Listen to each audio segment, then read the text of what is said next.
This month, I pick up a towel and read a book in landscape mode.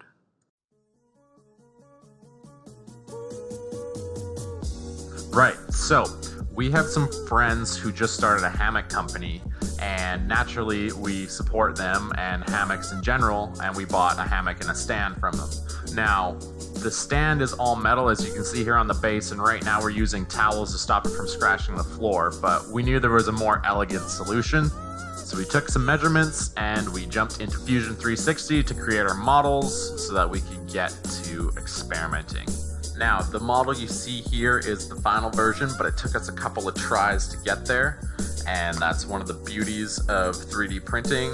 It's so quick and easy to try a couple different ideas, and if you create something, you have it in your hands, and you're like, oh, this actually would be much better if we could do it this way. You only have to wait a couple hours, and then you have that improved piece in your hands. So this is the improved piece. It's got the little cavity. What we did is we put a felt pad in there. The original piece, as you can see here, was flat on the bottom, and the reason we changed it is because if we ever had to slide the stand, that felt pad could catch on a crack in the floor and just peel itself off. So the felt pads I'm talking to are just the standard ones that you use on chairs and stuff. You see there's a little bit of adhesive on the back, and we're just gonna seat it nicely in the cavity on the foot, and we're ready to put these on.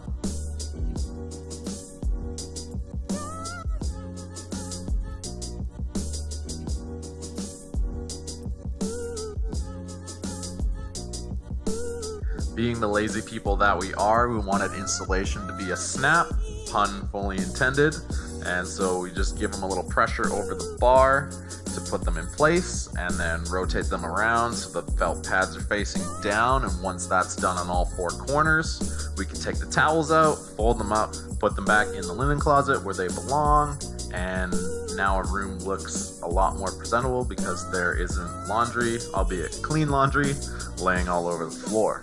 All that's left to do now is sit back with a good book and enjoy the last few sunny days before it becomes the rainy season here in Vancouver. And as a side note, I'm not reading this book in landscape orientation to be smart or funny. The book is called Chapter 1. It's written by a gentleman named Daniel Flynn, and it's actually published and printed in that orientation. You can look it up online and see for yourself. Final shout out to my buddies at the Hammock Company. If you guys want a hammock similar to the one you see here, you can check them out at hammock.com. That's HAMUHK.com. I'll put a link to make it easy.